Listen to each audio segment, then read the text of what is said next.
Hello, everybody. Welcome to Pyrkon Line live with Warlord Games. My name is Mikołaj Kozioł, and I will be your host tonight. And we have two special guests from Warlord Games. The first one is Steve Morgan. He's the head of the sales department in Warlord Games. He's been in industry since the beginning of the 90s, doing many different projects in different companies. He's also a game producer. He produced written Pike and Shot.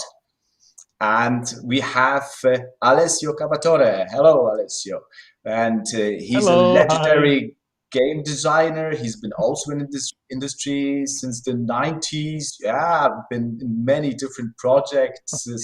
He worked in with Games Workshop, as also Steve did. But Alessio worked on 40K, Warhammer Fantasy Battles, Middle Earth, you name it. Then he has his own company right now, and this is River Horse. He's the managing director, so publishing his own games and also cooperating with different companies like Warlord Games. And he's written Bolt Action, so one of the biggest games. Guys, would you like to add anything? Hi, Nikolai. No, well, thank you very much for having us. I think you've given us a good introduction there. As you can probably tell from that, Alessio, when it comes to gaming, is a bigger fish than me. So I will mostly be deferring to Alessio. But you know all the ins and outs of the industry, worked with different sales departments. You've got huge experience in the business. But I would like to thank Pyrkon and Allegro for the possibility for today's meeting. And to start with the information, I don't know how much you know about Pyrkon, but it's the biggest festival and exhibition, fantasy exhibition here in Poland. It's also one of the biggest in Europe. In 2019, before the close down, before the pandemic, they had 52,000 visitors within 3 days. Really great show. And because it's a show where fantasy, where films, games, and comics meet together, not everybody knows all the hobbies or the branches. So if we could start by introducing maybe Warlord Games to the people that are watching us but don't know, maybe never heard or just heard a little bit about Warlord Games, where you come from and what you do.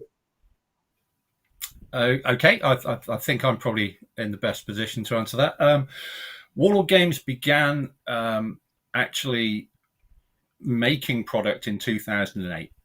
And we come from a background of being a historical miniatures company. So in 2008, the first two plastic sets we did were Romans and Celts. And originally the plan from John Stallard and Paul Sawyer, who founded the business, was really just that, was just to do a few ancient historical miniatures. I joined in September 2008, and my background is very much selling to independent retailers. And then the plan changed for Warlord a little bit to actually have a range of product that was suitable for shops. And Rick Priestley very kindly gave us the black powder rule set. We started making more plastics for that. Then Alessio wrote Bolt Action. And since then, World War II has become our biggest thing. I mean, to this day, Bolt Action and World War II and black powder, specifically Napoleonics, are still the bedrock of what Warlord Games is. But over the years, we've also added fantasy games, sci-fi games. We've taken licenses for things like Judge Dredd and Doctor Who. We're now doing a fantasy game called Mythic Americas with some partners, Mythicos Studios in America. But fundamentally, what we are and what we stem from is a historical miniatures company based in Nottingham in the UK. And now we're a global company with sales offices in the United States and Europe as well. Fantastic. So you've mentioned that you're mainly a historical miniature game company, and because Pyrkon is very much fantasy, could we just go through the fantasy and science fiction range before we will come back to the historical ones and talk more about probably Bolt Action and Black Powder? Absolutely. I've just touched on a couple with the the licensed products. So 2000 AD is obviously a comic strip that's very big in the UK, but most people have probably heard of it because of Judge Dredd, the movies and whatever. We have the license for the miniature game and the range of miniatures go with it. We also do our own game for Doctor Who. Doctor Who's pretty popular everywhere, even though it's very much a British institution. It is popular worldwide. We also do a sci-fi game, Gates of Antares, and a range of sci-fi miniatures for that, including plastic sets. And Warlords of Erewhon has led us down the fantasy route, and that is not just pure fantasy, but it's taking certain mythological backgrounds such as ancient Rome, ancient Greece, and adding some mythical flavor to some historical ranges. And more recently, Mythic Americas. We are doing a fantastic range of things like Mayan, Inca, Aztec, native North American tribes. And again, it's a mixture of historical miniatures with fantastic beasts like Quetzalcoatl, Wendigos, Maras, that kind of thing. That's fantastic. So we definitely have tried to expand beyond our traditional base of historical miniatures into fantasy and sci-fi. Okay, you've mentioned that historical wargaming, and especially World War II, so Bolt Action, written by Alessio, is the #1 at the moment. And if someone listening to us would like to start in a system, and he never played war games, but he goes through your webpage and he says, yeah, it looks awesome, fantastic miniatures, many supplements, a lot of history in it. How would you recommend someone to start? Where would you go in for a starter? Would you go for an infantry box and something? When starting Bolt Action, where is the best place for someone to start if he never?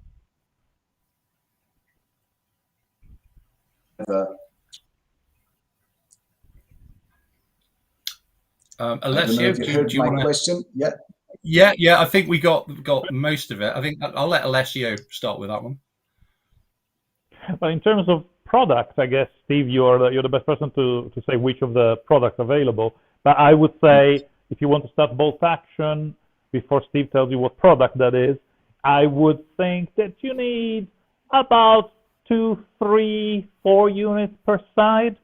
So a war game where you have 2, 3 units on one side, 2, 3 units on the other side. Maybe start with just infantry. Maybe you can have 1 or 2 simple vehicles. But basically, keep it small and build from there. I think you don't need to start with a huge army. So, Steve, what product would you recommend for that kind of level?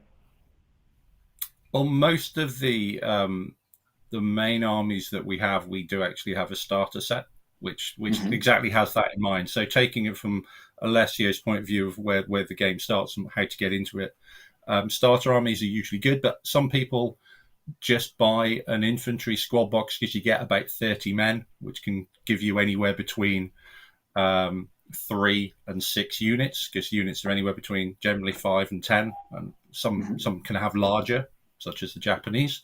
But on the whole, units of 5 to 10, a box of 30 men, and a vehicle, either a half-track or a troop carrier or a tank, and you can get going. And as Alessio said, and actually, if I may, sorry to interrupt you, there's a little bit of a lag. Yeah, I was thinking that one of your big boxes of plastic, like a infantry squad box, not only has the infantry, but with the figures in there, you can make a little sniper team, you can make a little machine gun team, sometimes a mortar team, depending on light mortar. So, as well as the infantry squad, you can have a little different unit types. You can certainly create a command unit. So, with one of those boxes, you can start having the base, the core of any Bolt Action game is 1 command unit, 1 or 2 guys, 3 guys, and 2 infantry squads, which can be as small as 5.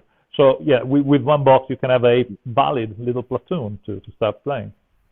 Yeah, and if you want to start off with Americans and Germans or US Marine Corps and Japanese, there are two starter boxes, Band of Brothers and Island Assault, which are specifically designed for people who are just getting started, which give you a lot of infantry and some vehicles and terrain and the rules and everything in one box.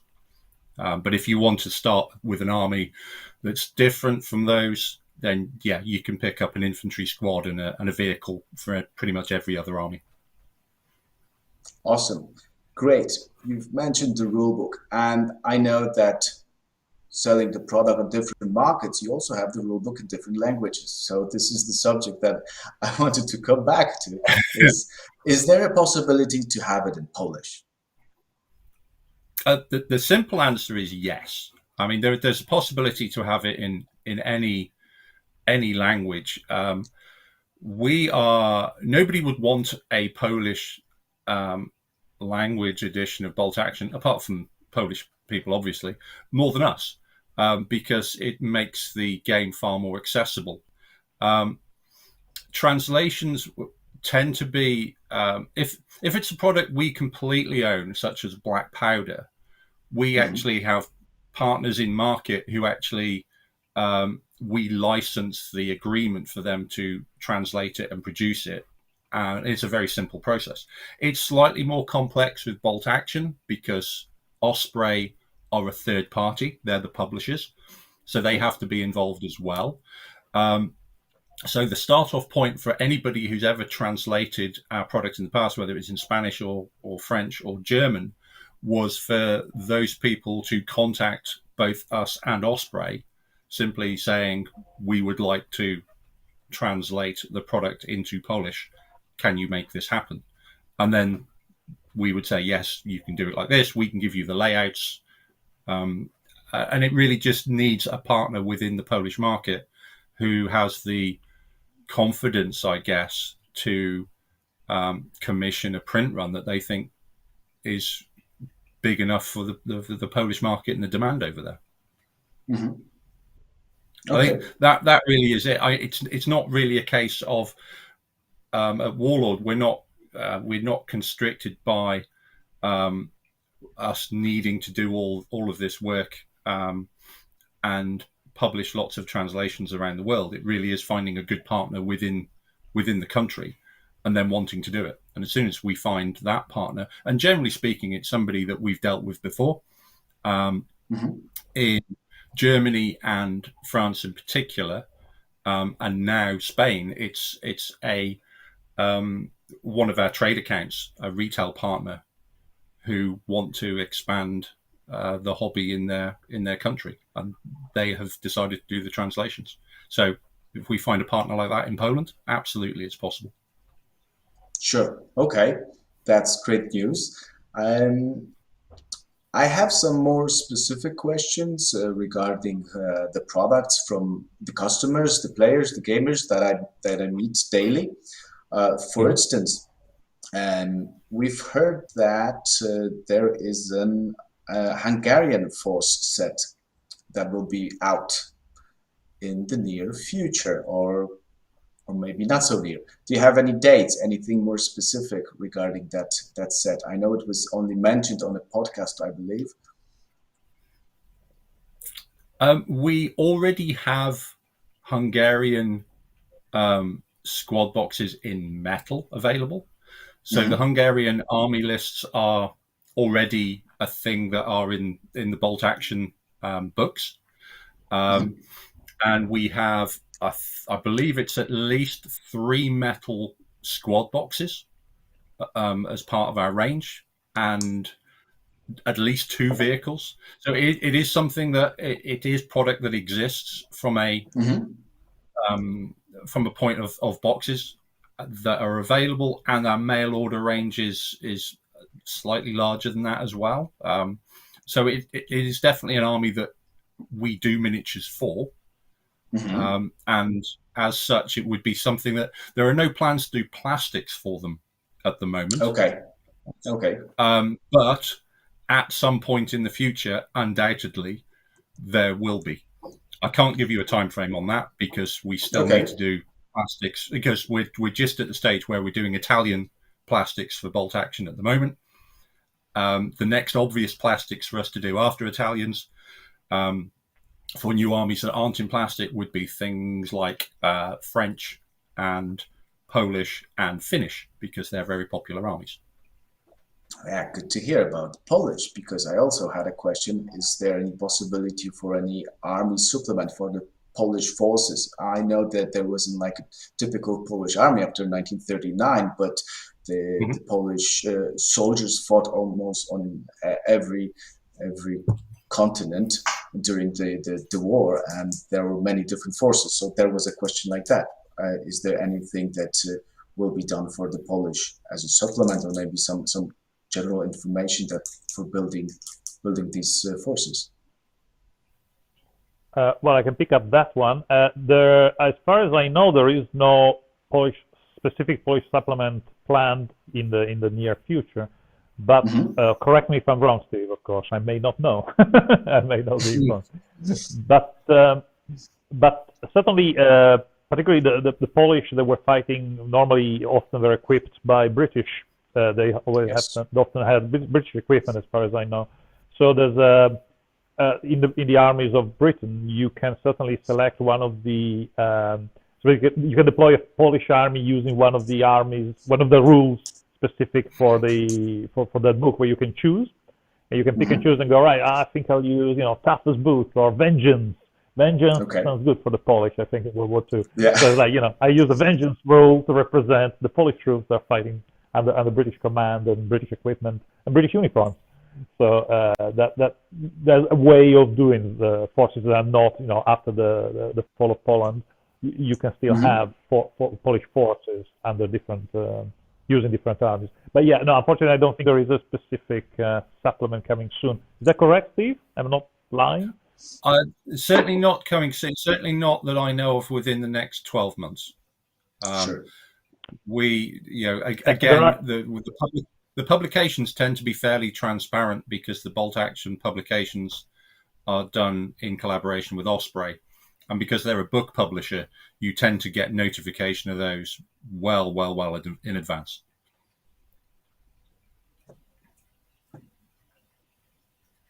Yeah, I'm back. Okay. Yeah, sorry. I must point out, at any minute, my phone may die. So if I disappear, you know that my phone is died. Okay. That will be why. I haven't hung up on you. Okay. I have two more questions from the gamers. One is connected to rules, and the other one is actually connected to sales. So regarding rules, there was a question. Let's get the rules one. Let's do the rules one before. Quickly, before the phone. So bolt action, but rules for World War I. Is there any idea? Is there anything in the future? People are asking about it. More and more miniatures are coming to the market, also in the plastics. People love the bolt action rules, but the World War II scene was very, very different. Both how the armies fought and how they were equipped. Yeah, we had questions about World War I rules. We had questions about Vietnam. We had questions about several different theaters or wars where basically bolt action rules could be adapted to work with those. As far as I know, there is no short-term plan for any new theater or new war period, you want to call it. But certainly is something we do talk about, and how you would adapt the rules. Like, for example, how would you do helicopters? And we've done a bit of helicopters in the Korean supplement, in the book on the Korean War. But obviously, again, Vietnam, you would have even more weight from that point of view. You will start to have attack helicopters. So it's how to adapt those rules. And the World War I, World War I, you will certainly concentrate on, maybe not on the trench warfare, static warfare, but you would pick on, small actions, incursions in no man's land. So there is scope to do stuff there. But again, has not gone beyond a set of conversations, which we often have. But as far again, I could be wrong, but I don't think there's anything in the plans for the short term. Okay, then there was a question regarding bolt action. So which army sells best, and why is it the Germans? Yes, pretty much everywhere around the world. The most consistent army that sells the best are the Germans. I think there's quite a big distance after the Germans. In North America, obviously, US Army and US Airborne go very well. In the UK, it tends to be a lot of British and Commonwealth. And that's true also in Canada and Australia and New Zealand. In Europe,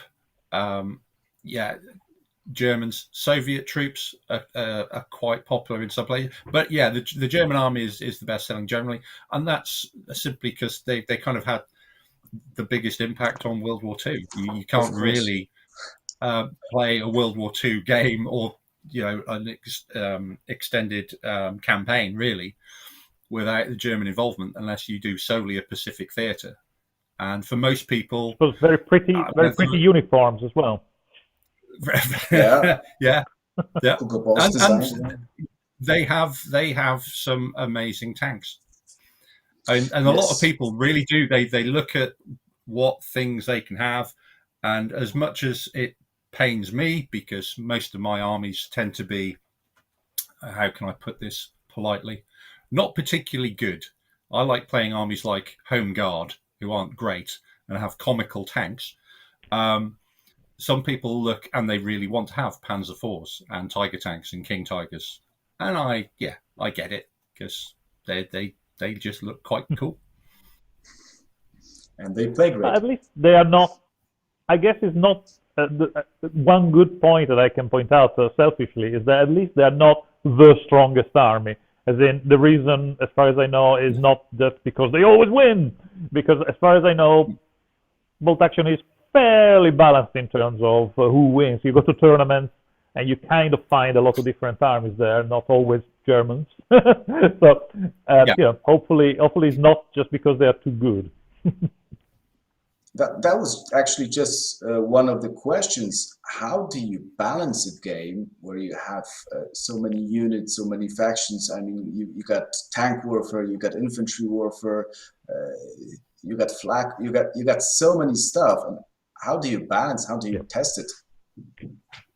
Well, the secret answer to that is a trade industry secret, so don't tell anybody. But the reality of it is that nothing is really balanced. As in, obviously, it's impossible to state this is 100% balanced. It will never be. A war game, there's so many variables, there's so many different ways of playing it. That is, you can never be 100% sure that everything is 100% balanced. It's not chess. Even chess actually is not balanced because white moves first. so it's not balanced, but you did a good job when you go to a tournament where people stress test your game to the worst level. And if there's only one army there and it's always the same army, you take this, and this, then your balance is something wrong with. But if there's a fairly decent spread of games and armies and type of armies, then that it's arguably balanced. And it will always be arguably balanced. There will always be somebody who says, I think that's a bit good, I think that's a bit weak. But as long as there is no obvious answer, I think you did a good job. And how do you balance it? You come up with a system, write down a point value system, the rules, and then you try it. You try it and adjust it with experience, and that's really the way we do it. There's not. Yeah, I think that's it. That formula. By playing a lot of games, ultimately, and sometimes and feedback from the community, certainly with the first edition of Bolt Action, meant that when the second edition came out, some of the things that weren't working as well as we would like, with Alessio sorted out. But on the whole, it's playing an awful lot of games. And I think the good news, as far as I'm concerned, is I've been to a lot of tournaments all around the world, and whether it's North America or Europe or Australasia, you can never predict which army's going to win. So I've seen tournaments where Japanese armies have won, Italian armies have won, German armies have won, British armies, American armies, and you're never quite sure. And some people will try to stretch their list as much as possible, but because a lot of tournaments take into account a multitude of different scenario types, I think all the different armies tend to be pretty well balanced across the piece. There are some armies that are better suited for certain scenarios, but if you're playing a multitude of games, they tend to balance themselves out. Steve, you brought the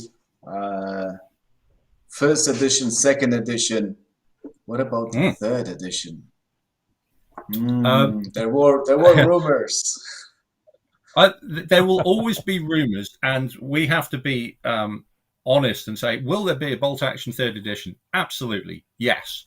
We don't know when, but there will be, because bolt action is the crown jewels of Warlord Games, and it's an integral part of when we do Combined Arms next year, which links bolt action and Blood Red Skies and Victory at Sea. It's the main component. So in 20 years' time, there will be bolt action. And in 20 years' time, I can guarantee you it won't be bolt action second edition, because games constantly evolve. So yes, there will definitely be a third edition. No, we don't have any date on it yet, because the lifespan of second edition, it's still fairly young. Mm-hmm. And it's a difficult decision.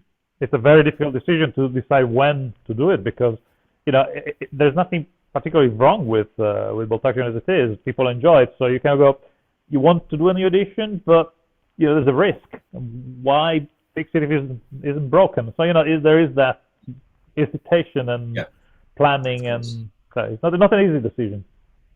Yeah, I think there has to be a compelling reasons for, and part of those reasons are demand from the customers, wanting a development of the system. Or there's a multitude of reasons why you would do it, but there's also a multitude of reasons why you have a significant time between editions. So between first and second edition of bolt action was rather a long time, and I think we were getting quite a lot of pressure to come out with a second edition well in advance of us actually doing a second edition.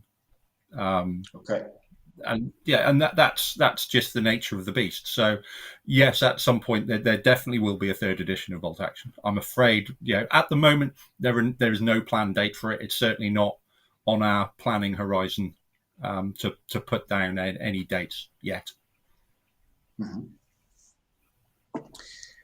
Another question that was asked was regarding the design process, and actually how long does it take to design a game. So we're talking about bolt action third edition. It's actually not a new game, but Alessio, when you created bolt action, how long did it take? And just the milestones, the steps. What kind of steps do you have to go through?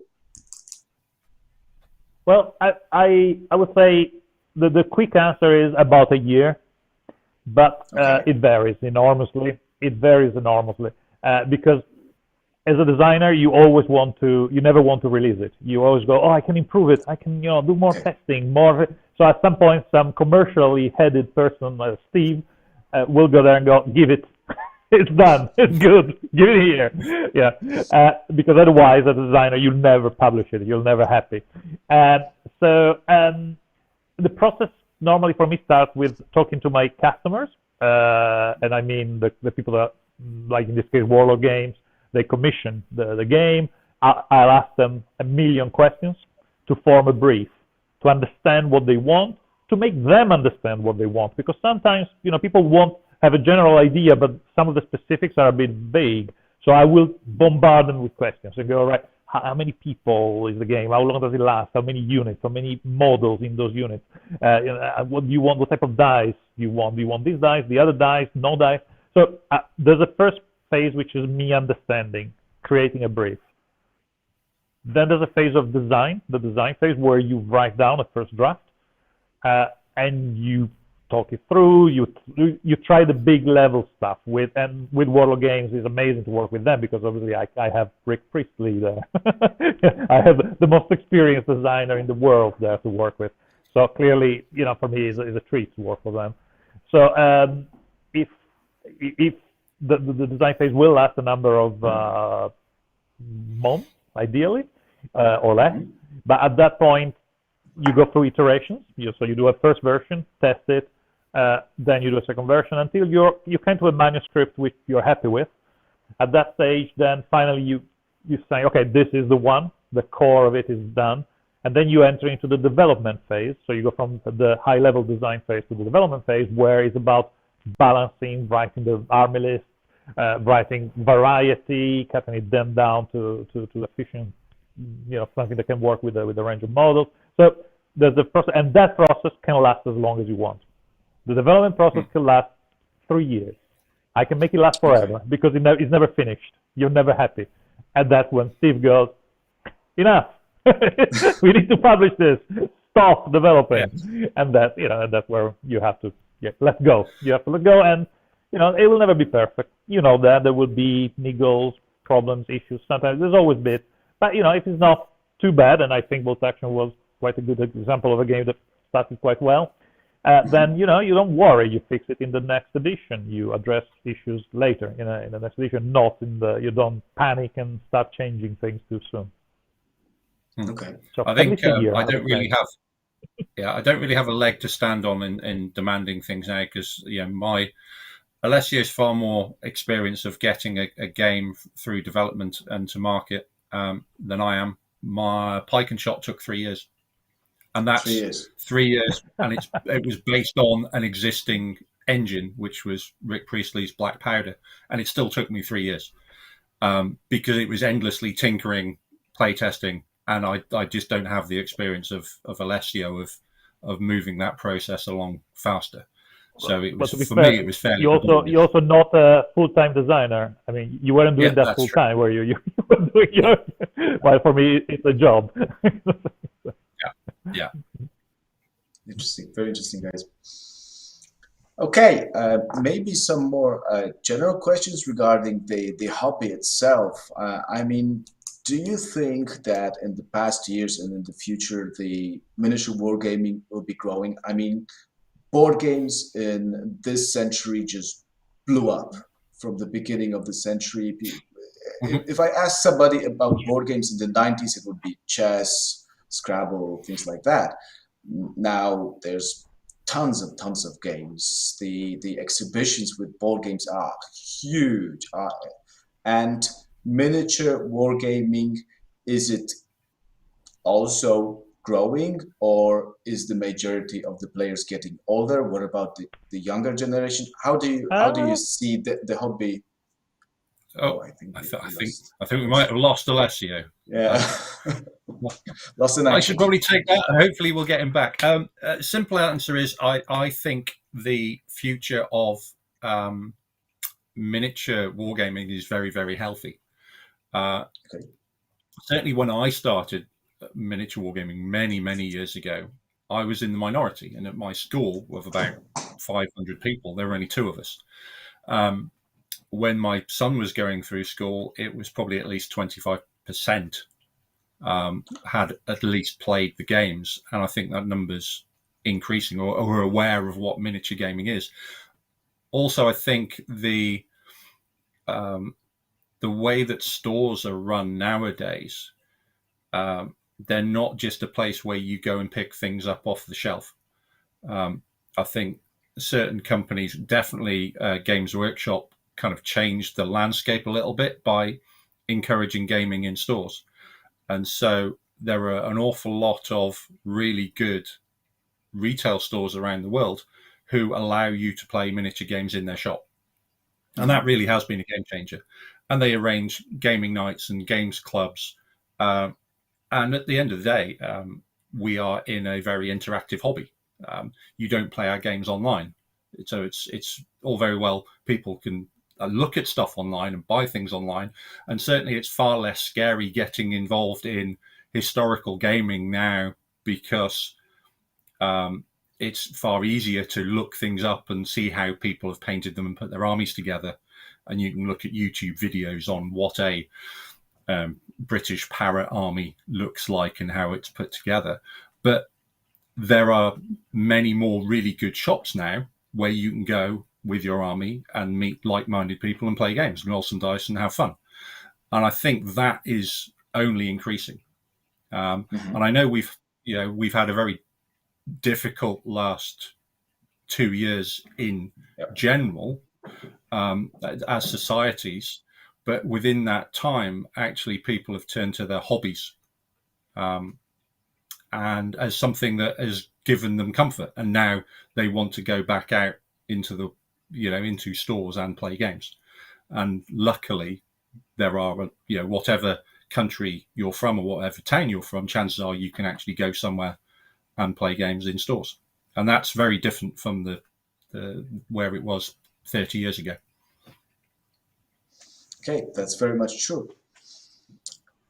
So when it comes to technology, it changes our world, it changes the way we live, it changes the way we game, it changes many things, and it's hard not to take into consideration how technology will actually influence the industry within the next years. And of course, I'm talking about 3D printers, because you will always need rule books, you will always need supplements. You buy them physical or you buy them PDF, you will need them to play the games.